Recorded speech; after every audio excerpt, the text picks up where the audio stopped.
There is a silent contest unfolding inside your mind at this very moment, one that began before you even opened this audiobook and will continue long after you finish listening. It does not announce itself with sirens or headlines. Instead, it arrives through the gentle vibration in your pocket, the sudden urge to see what others are saying, the quick glance that stretches into minutes you did not intend to give. You feel its effects in the quiet frustration at the end of a day that somehow disappeared, in the sense that your thoughts never quite landed where you wanted them to land. This contest is not happening to someone else. It is happening to you, and the prize being fought over is not a product or a service. The prize is the direction of your life itself. Welcome to focus on what matters. I am grateful you have chosen to spend this time with me. If it is possible, I invite you now to put on headphones, to settle into a space where interruptions will not reach you, and to let the words wash over you without the need to respond or act. This is not background noise. It is an invitation to look directly at the forces that shape your attention every hour of every day. In this first part of our journey together, we will uncover how the modern world is quietly competing for your attention, and how this hidden battle is shaping your future in ways that remain invisible until you learn to see them clearly. We begin by stepping into the attention war, where we discover that your attention has become the most valuable currency in the world today. Companies no longer simply sell products. They compete, often ruthlessly, for the limited resource of human focus, because attention is the gateway through which everything else flows. When a platform or an advertiser secures even a few seconds of your mind, they gain the power to plant ideas, to shape desires, to influence what you notice and what you ignore. This is not exaggeration. It is the operating logic of an entire economy built on the understanding that human attention is finite, while the demand for it is infinite. Consider how the technologies that surround you were constructed. Social media platforms do not exist primarily to connect you with friends. They exist to keep your eyes on the screen for as long as possible, because every additional minute translates into data, into advertising revenue, into behavioral predictions that can be sold to the highest bidder. The same principle governs news applications that send urgent alerts, even when the story could wait. Video platforms that automatically play the next clip before you have decided whether you want it, and messaging services that turn every conversation into a stream of small interruptions. These designs are not accidental. They are the result of teams of engineers and psychologists who study exactly how the human mind responds to novelty, to social validation, to the fear of missing something important. Your attention has been turned into a marketplace where your presence is the product being auctioned. This shift represents a profound change in how value is created and extracted. In earlier eras, physical resources or labor were the primary currencies. Today, the scarcest resource is the ability to direct sustained focus amid overwhelming information. The more devices and platforms multiply, the more fiercely they must compete for the same limited hours in your day. What feels like a personal habit of checking your phone is in reality a response to systems that have been optimized to make that checking feel natural, even necessary. You are not weak for feeling the pull. You are responding exactly as these systems were built to make you respond. You may already sense this dynamic in your own life when you open an application intending to look at one specific thing and find yourself still there 20 minutes later, having consumed content that added little of lasting value. That experience is not a failure of character. It is the predictable outcome of an environment engineered for capture rather than for your benefit. The attention war is not fought with weapons. It is fought with algorithms that learn your weaknesses faster than you can name them, with interfaces that remove friction from distraction while adding friction to focus. Once you see this clearly, the question shifts from why you struggle to stay on task to how any of us could be expected to remain focused without deliberate effort. Before we examine why these systems succeed so completely at holding us, it becomes essential to understand the next layer of the conflict. The concept we turn to now is the addiction of constant stimulation, because only when we see how the brain itself becomes complicit can we begin to loosen the grip these designs have on us. The human brain did not evolve in an environment of constant novelty and instant feedback. It evolved to notice changes in the environment that might signal opportunity or threat, to seek information that could aid survival, and to conserve energy by avoiding unnecessary effort. Modern technology exploits these ancient mechanisms with remarkable precision. Notifications, infinite scrolls, and short-form videos trigger the same reward pathways that once helped our ancestors locate food or avoid predators. The difference is that the triggers now arrive by design, hundreds of times each day, and they never truly resolve. At the center of this process lies dopamine, a neurotransmitter often described simplistically as the chemical of pleasure. In reality, dopamine is more accurately understood as the chemical of anticipation and motivation. It rises not primarily when you receive a reward, but in the moments before, when your brain predicts that something rewarding might be coming. Each time you see a notification badge or hear a familiar sound, your brain releases a small surge of dopamine in expectation. The actual content you find may be ordinary or even disappointing, yet the anticipation itself has already reinforced the habit of checking. Over repeated cycles, the brain learns to associate the act of reaching for the device with the possibility of relief or excitement, creating a loop that becomes increasingly automatic. This loop is strengthened by the principle of variable rewards. When every check produces something new and unpredictable, the brain stays engaged in the same way a gambler stays at a slot machine. You never know which refresh will bring the interesting post, the validating comment, or the piece of news that feels important. The uncertainty itself keeps the seeking behavior alive. At the same time, the brain grows accustomed to rapid shifts in stimulation. Activities that once felt satisfying, such as reading a full article or sitting with a single thought for several minutes, begin to feel slow or even aversive by comparison, because they do not deliver the same quick sequence of novelty. To witness how this addiction takes hold gradually and then accelerates, consider the experience of a man named Lucas.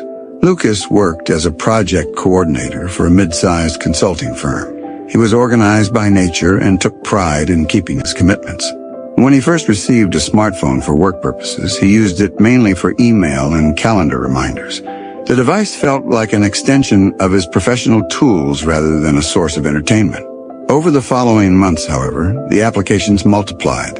A news service began sending alerts about industry developments. A professional network showed him updates from colleagues. Then came the short video platform that colleagues recommended as a way to stay current with trends. Lucas began checking during his morning commute, telling himself it helped him arrive at the office already informed.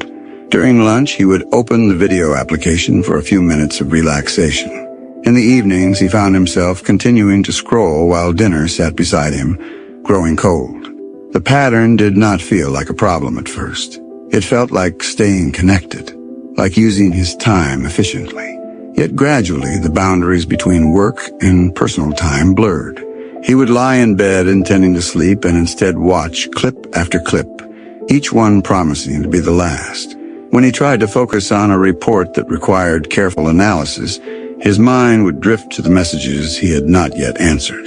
The side project he had once planned, a simple guide to help new coordinators manage their first year, remained unwritten because the evenings he had reserved for it were now occupied by the restless movement from one screen to another. Lucas began to notice a change in how he experienced time.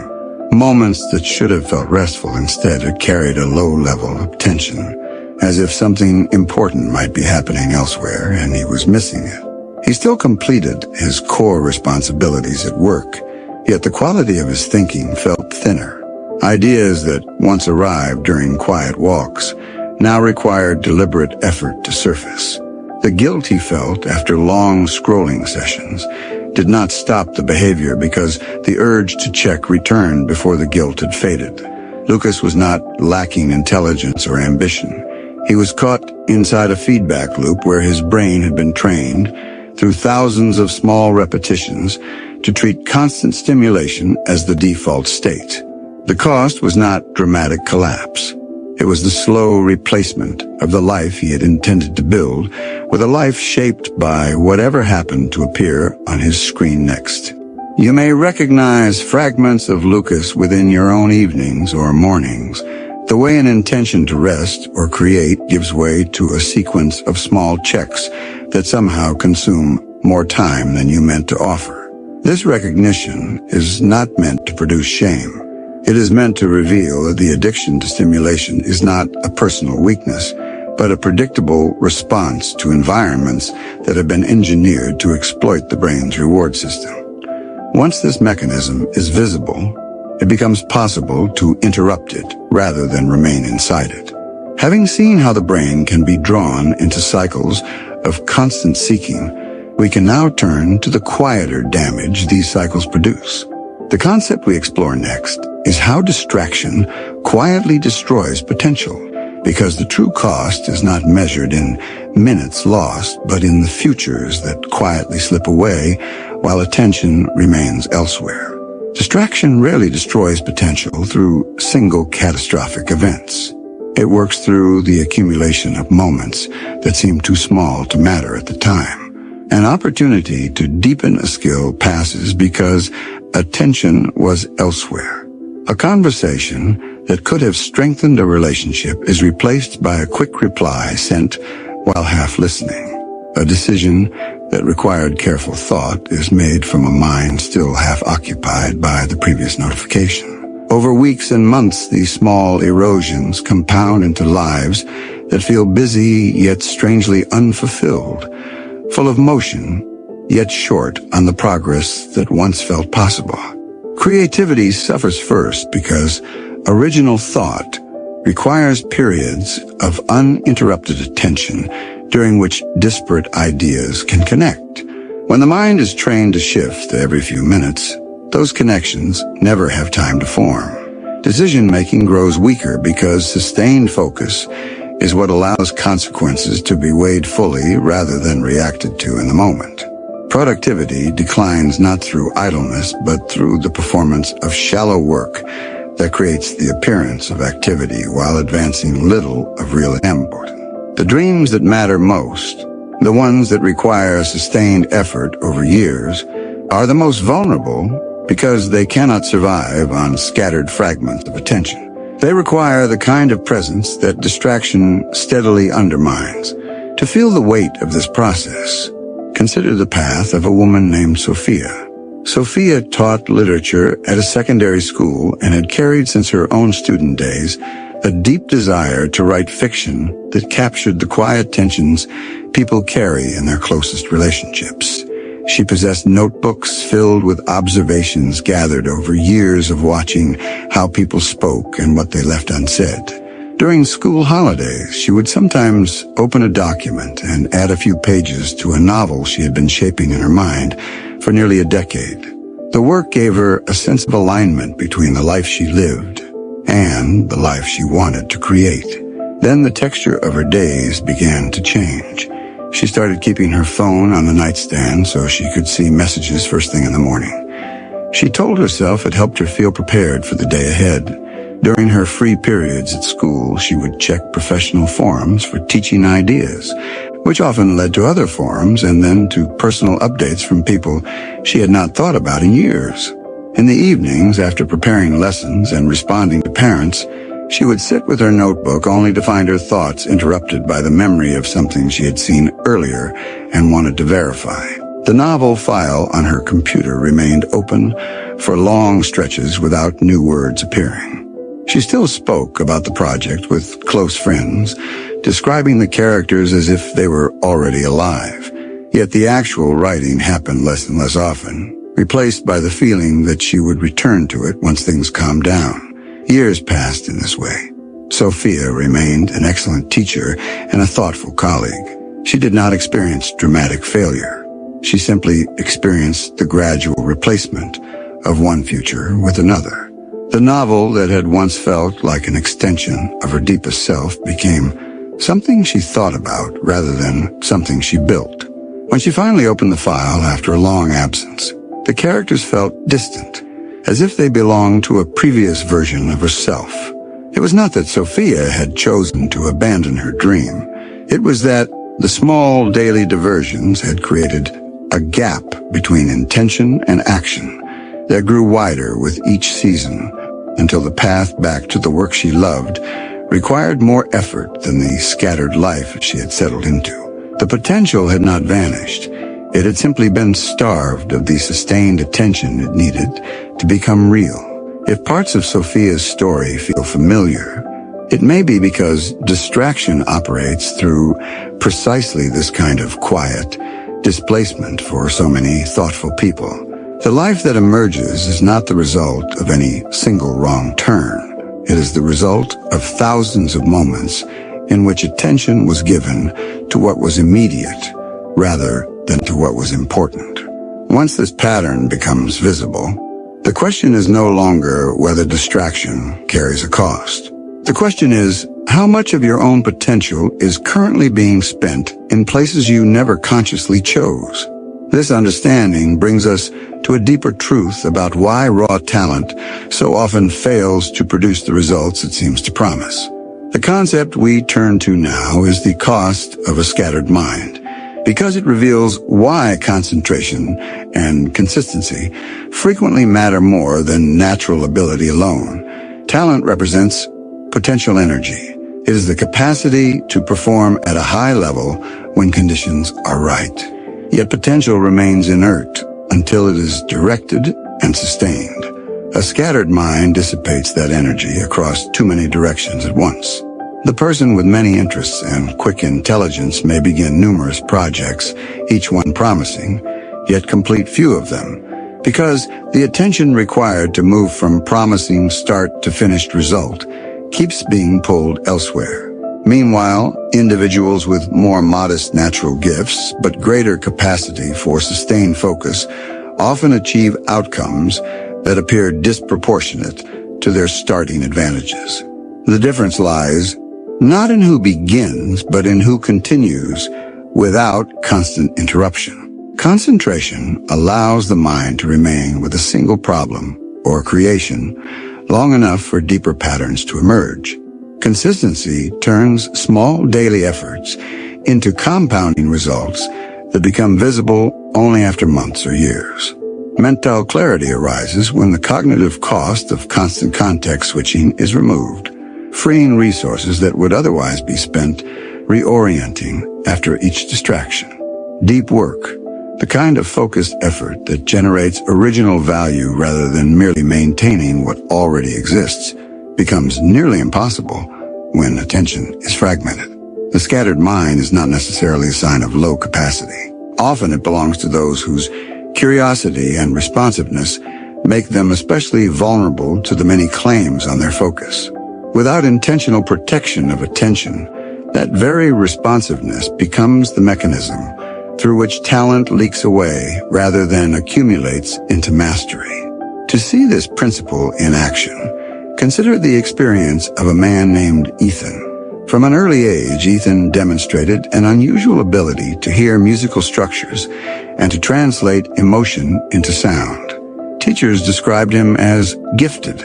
As a young adult, he began producing tracks for local artists, and several of his early pieces showed genuine originality. Colleagues and listeners told him he had the kind of ear that could carry him into a lasting career. Ethan himself felt the pull of many directions at once. He loved discovering new production techniques, exploring different genres, and experimenting with sounds he had not used before. When he sat down to work on a track, he would often become curious about a plugin or a method he had seen mentioned online. That curiosity would lead to a tutorial, which would lead to trying the technique on a different project, which would lead to yet another idea that felt too promising to ignore. Months would pass in which Ethan generated dozens of promising starts. Few of them reached the stage of refinement and release. Each new direction felt like forward motion in the moment, yet the portfolio that represented his actual output remained thin. A colleague with less natural musical intuition, but a disciplined habit of finishing what he began, released a small collection of tracks that gradually attracted attention from listeners and opportunities for collaboration. Ethan watched these developments with a mixture of admiration and private confusion. He could hear that his own unfinished work contained moments of greater beauty, yet those moments never became complete pieces that others could experience. The talent had not disappeared. It had simply never received the sustained application required to transform raw capacity into tangible achievement. Ethan's story is not one of failure in the dramatic sense. It is the story of potential that remained distributed rather than concentrated, of a mind that responded to every interesting stimulus rather than choosing which stimuli deserved continued attention. You may see in Ethan's pattern something of your own relationship with multiple interests or with the constant arrival of new information that feels too valuable to set aside. The scattered mind does not lack ability. It lacks the protective boundary around attention that allows ability to deepen into skill and eventually into contribution. Once this cost is recognized, the path forward becomes clearer, though not necessarily easier. Yet the patterns we have examined are not permanent features of human nature. They are the predictable results of specific environments interacting with a brain that can be retrained. This brings us to the final understanding in this part of our journey: winning back control of your attention, because the same mechanisms that created vulnerability can be turned toward greater freedom once they are seen clearly. The first and most decisive step is the cultivation of awareness itself. When you begin to notice the precise moments in which your attention is being pulled rather than chosen, a gap opens between the impulse and the action.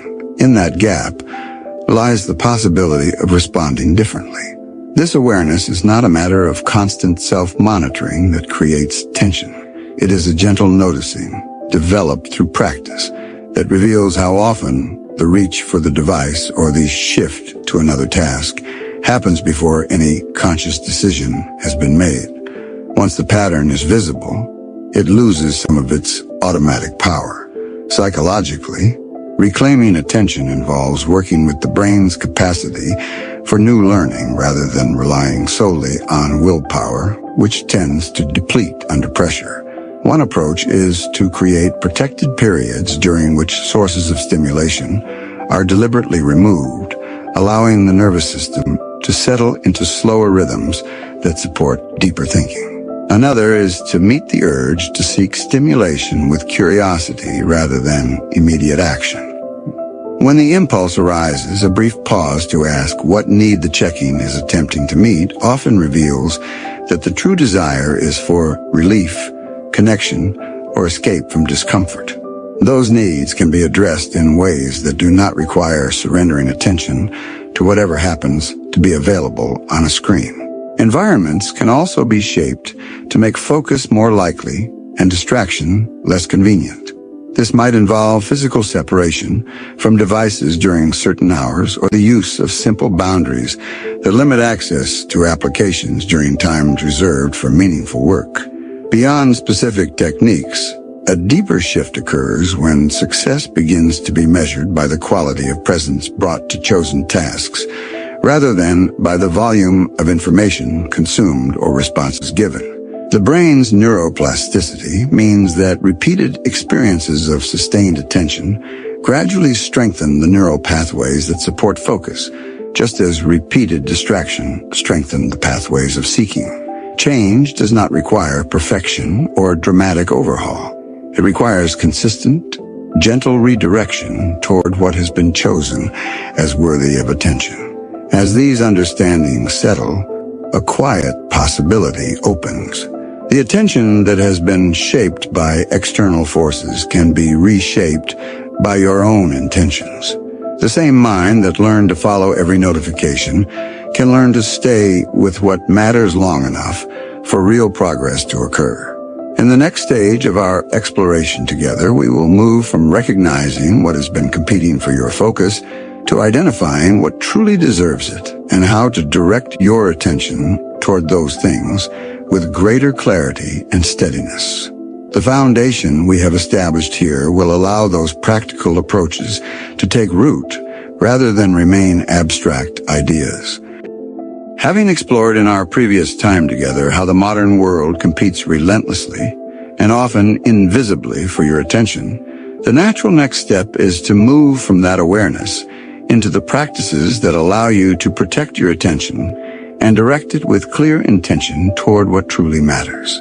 The scattered state we examined earlier does not need to remain your default way of moving through each day. There exists another way of living, one in which your focus becomes something you actively shape, rather than something that is constantly shaped for you by external demands. We now step into the territory of the power of selective focus. Here we discover that the quality of a life is determined far less by how much activity fills the hours and far more by how deliberately those hours are chosen. Selective focus is not about doing less for the sake of doing less. It is about ensuring that the energy you do spend lands on the people, projects, and pursuits that are capable of returning meaning, growth, and contribution in proportion to what you invest. Before we discuss the practical skills of declining requests and releasing old commitments, it is essential to confront a truth that many people only recognize after years of quiet depletion. The concept we turn to now is that not everything deserves your energy. This understanding matters because without it, even the strongest desire to focus gets undermined by the constant stream of claims that arrive from work, family, friends, news, and the endless scroll of other people's lives. When every demand is treated as equally worthy of response, the result is a life that feels busy, yet leaves the most important parts of you undernourished. The human capacity for high-quality attention and emotional energy is limited each day. When that limited resource is spent on workplace dramas that do not advance your career or well-being, on worrying about opinions held by people whose lives barely intersect with yours, or on maintaining appearances that no longer reflect your actual values, very little remains for the relationships, creative work, or personal growth that would actually move your life forward. You may have experienced the peculiar exhaustion that comes at the end of a week, filled with meetings, messages, and obligations, yet unable to name any single area where real progress occurred on the things you privately care about most.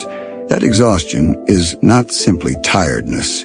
It is the cost of energy that was dispersed rather than concentrated. Consider the experience of a woman named Rachel. Rachel worked as a mid-level manager in a large healthcare organization. She was known as the person who could always be counted on to join another committee, to listen to a colleague's frustration for as long as needed, and to step in when someone else's project fell behind. At home, she maintained close ties with extended family members who called frequently with requests for advice or practical help.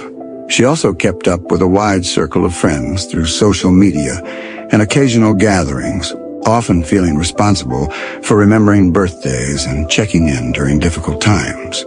Rachel told herself that this way of living reflected her caring nature and her commitment to being a good colleague, daughter, and friend. Yet over several years, she noticed a growing sense that her own creative interests, her health, and even her closest relationship were receiving only the leftover fragments of her attention. The turning point arrived during a period when her mother faced a health challenge that required frequent hospital visits. Rachel rearranged her schedule, took on additional family responsibilities, and continued to show up fully at work and for her friends. One evening after a long day, she realized she had not spoken meaningfully with her partner in over a week. She had also stopped the morning walks that once helped her think clearly and had set aside the small writing project she had once found deeply satisfying. When she finally paused long enough to feel the full weight of her fatigue, Rachel recognized that she had been treating every request as non-negotiable, while treating her own renewal as optional. She began, slowly and with some discomfort, to ask which of her commitments were actually aligned with the life she wanted to be living. Some obligations remained because they mattered deeply. Others were released or reduced because they had become habits rather than conscious choices. The energy that returned was not dramatic at first. It appeared in small ways, a conversation with her partner that lasted longer than a few distracted minutes, a morning walk that cleared her mind before the day began, and the quiet satisfaction of spending an hour on her writing without the background tension of unread messages. Rachel did not become selfish. She became selective, and the difference transformed how she felt at the end of each day. Having seen how easily energy can be scattered across too many directions, we can now turn to a closely related skill that determines whether selective focus remains possible in a world full of expectations. The concept we explore next is the art of saying no without guilt. This matters because every yes you give, even when offered with good intentions, is simultaneously a no to something else that may be more important to your long-term well-being and to the people who depend on you being present rather than merely available. Many people struggle with this skill because saying no activates deep fears of disappointing others, of being seen as difficult or uncaring, or of missing an opportunity that might not come again. Social expectations reinforce the pattern. From an early age, most of us receive messages that being agreeable and helpful is virtuous, while setting limits can feel selfish or risky. The result is a pattern in which the calendar fills with commitments that were accepted out of habit or fear rather than genuine alignment. Over time, the hidden cost becomes visible in the form of resentment toward the very people and activities that were agreed to, in diminished energy for the relationships that matter most, and in the quiet knowledge that important personal priorities are being postponed indefinitely. You may recognize this pattern in moments when you agreed to attend an event or take on a task while already knowing that your schedule or emotional reserves could not comfortably accommodate it. The yes was given quickly, almost automatically, and the regret arrived later when the true cost became clear. This is not a failure of character. It is the predictable outcome of a mind that has been trained to prioritize short-term social harmony over long-term personal integrity. To see how this pattern can shift, consider the experience of a man named Benjamin. Benjamin worked as a senior analyst in a financial services firm where advancement depended on visibility and willingness to take on extra projects. He also maintained active involvement in his children's school activities and in a professional association that met monthly. Benjamin prided himself on being the person others could rely upon. When a colleague asked for help on a presentation that was due the following week, Benjamin agreed even though his own deadlines were already tight. When his daughter's teacher requested volunteers for a weekend fundraiser, he said yes without checking his calendar because declining felt unkind. When the professional association needed someone to organize an upcoming conference, Benjamin's name was the first offered and he accepted before fully considering the time involved. Over several months, Benjamin noticed that the quality of his work at the firm began to slip. He was physically present for his children, yet often mentally reviewing the tasks he had taken on. His evenings were filled with obligations that left little space for the restorative time he once shared with his spouse. The resentment he felt was directed not at others, but at himself for having agreed so readily. The turning point came during a performance review in which his manager noted that while Benjamin was helpful to the team, his own deliverables were showing signs of strain. The feedback was delivered kindly, yet it landed with force because Benjamin had been sensing the same truth without wanting to admit it. He began to practice a different response. When requests arrived, he paused before answering. He learned to say that he would consider the request and respond within a day rather than committing immediately. He started to ask himself whether the yes would require saying no to something he had already decided mattered more.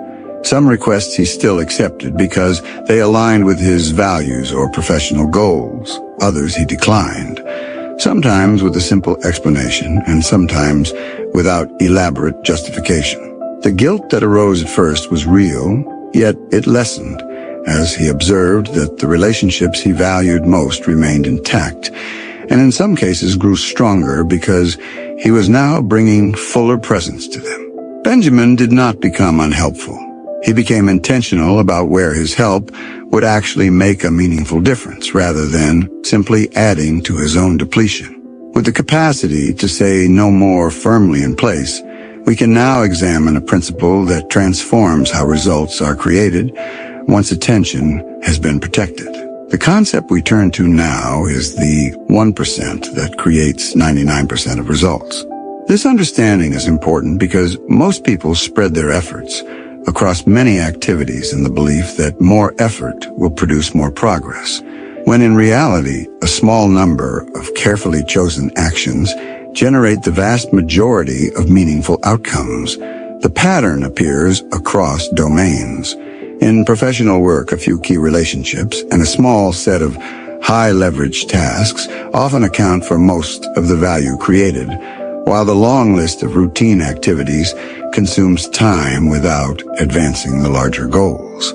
In personal development, a handful of consistent habits such as daily movement, focused learning, or deliberate reflection produce compounding benefits that far exceed the impact of scattered attempts to improve everything at once.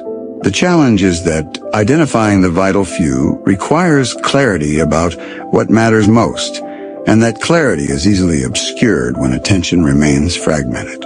Once the vital few are identified, however, the same limited hours and energy can be redirected toward actions that create disproportionate returns over time. To witness this principle in practice, consider the experience of a woman named Clara. Clara worked as a high school history teacher who had long dreamed of writing a book that would make historical thinking accessible to general readers. She also maintained a full teaching load, served on curriculum committees, and tried to stay current with educational research while managing a household that included 2 school-aged children.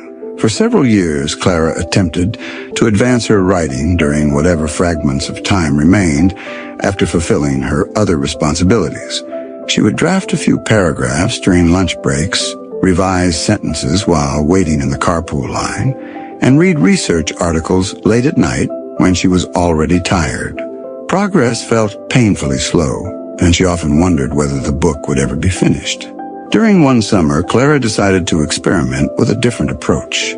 She identified the single activity that would move the book forward more than any other: sustained periods of deep writing during which she could enter the flow of ideas without interruption. She arranged her schedule to protect 3 mornings each week for this work, declining additional committee responsibilities and arranging childcare in advance.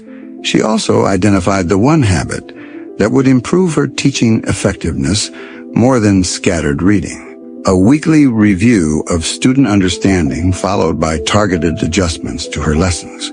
The other activities that had previously filled her calendar were either delegated, reduced, or released. The results did not appear immediately. Yet after 6 months, Clara had completed a full draft of her book proposal and had begun receiving encouraging feedback from an agent. Her teaching evaluations improved because The focused preparation allowed her to respond more precisely to what students needed. The time she spent with her children felt more present because she was no longer carrying the constant background pressure of unfinished tasks. Clara had not worked more hours than before. She had concentrated her effort on the small fraction of activities that produced the largest returns, and the quality of her life changed accordingly. As we develop the ability to concentrate on the vital few, it becomes necessary to address what must be released in order for that concentration to be sustainable. The concept we turn to now is letting go of what does not matter. This step is important because even after we learn to say no to new requests, many of us continue to carry forward old commitments, worries, comparisons, and emotional patterns that no longer serve any useful purpose and that quietly drain the energy needed for what does matter. Toxic commitments often persist out of loyalty to a past version of ourselves or fear of what others will think if we step away. Unnecessary worries consume mental space that could be used for problem-solving or rest. Emotional baggage from old conflicts or disappointments continues to shape present reactions long after the original events have passed. Comparison with the curated versions of other people's lives creates a persistent sense of insufficiency that no amount of achievement fully satisfies. Distractions that once felt harmless become entrenched habits that fragment attention even when we intend to focus. The freedom that comes from releasing these elements is not dramatic or sudden. It arrives as a gradual lightening, a sense that more of your inner resources are available for the people and pursuits that remain. To feel the relief that becomes possible, consider the experience of a man named Daniel. Daniel had built a successful career in software development and maintained a wide network of professional contacts. He also carried forward several relationships from earlier periods of his life that had become sources of tension rather than support. One friendship in particular involved frequent conversations that left him feeling judged and diminished, yet he continued the pattern out of a sense that ending it would be unkind. He also spent considerable mental energy following news and commentary about industry trends, telling himself that staying informed was necessary for his work, even though most of what he consumed increased his anxiety without providing actionable insight. In addition, Daniel found himself comparing his career trajectory with that of former classmates who appeared to be achieving more visible success, a habit that colored his own accomplishments with a sense of falling short.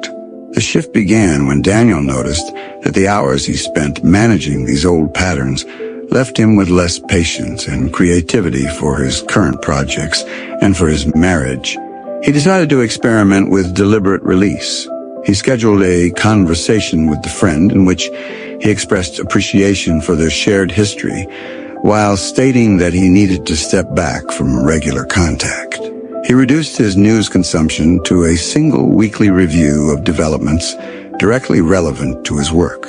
He also began to notice and gently redirect the comparison that arose, reminding himself that each person's path contained unseen challenges and that his own life contained quiet satisfactions that did not appear in public updates. The changes were not without discomfort. Ending the friendship brought a period of sadness mixed with relief. Producing news felt at first like losing a source of identity. Yet over several months, Daniel observed that his capacity for focused work increased. His evenings with his spouse became more connected, and the background sense of insufficiency that had accompanied him for years began to fade. He had not solved every problem in his life. He had simply stopped feeding the ones that no longer needed his energy, and the space that opened allowed what did matter to receive the attention it had been missing. When we have learned to stop giving energy to everything, to say no when necessary, to concentrate on the vital few actions, and to release what no longer serves, we arrive at the heart of the matter. The final concept in this part is building a life around what truly counts. This integration matters because The practices we have explored are not ends in themselves. They are means toward a life in which daily choices accumulate into a coherent whole rather than a collection of fragmented efforts. A life built around what counts begins with clarity about purpose, not as a grand, abstract statement, but as a lived sense of what you are here to contribute and experience. It is shaped by values that are not merely stated but expressed through the way time and attention are actually spent. Meaningful work becomes possible when effort is directed toward tasks that engage your strengths and serve something larger than immediate comfort. Relationships deepen when presence is protected rather than scattered across obligations that dilute connection. Contribution takes on greater weight when it flows from genuine alignment rather than from the need to appear useful. Long-term fulfillment arises not from any single achievement, but from the cumulative effect of choosing again and again to direct your finite attention toward what you have decided matters most. You may already sense how these threads connect in your own life. The energy you protect by saying no becomes available for the relationships that nourish you. The focus you bring to the vital few activities compounds into results that would have been impossible under conditions of scattered effort. The commitments you release create space for new possibilities that could not have emerged while old patterns still occupied your attention. Each day contains countless small decisions about where to place your focus. Over months and years, those decisions shape not only what you accomplish, but who you become. As we bring this part of our exploration to a close, I want to thank you for the gift of your attention throughout this journey. You have given these ideas the most valuable resource you possess, and I am grateful for the trust that represents. I encourage you to take some time in the coming days to reflect on what you have heard. Perhaps consider one area where you have been giving energy that no longer serves the life you want to live, or one request you might approach differently the next time it arrives. Small shifts in awareness often open the door to larger changes in how a life unfolds. If these ideas have resonated with you, I would be grateful if you would support the channel by subscribing so that more explorations like this can reach others who are seeking the same clarity, and by liking this video to help it find its way to those who need it. Another powerful and transformative book awaits you in the next audiobook journey we will take together. May you move forward from here with the quiet confidence that comes from knowing your attention is a resource you can steward with wisdom and care. The life that emerges from such stewardship carries a different quality, one marked by greater presence, deeper contribution, and a lasting sense of alignment between the days you live and the meaning you seek.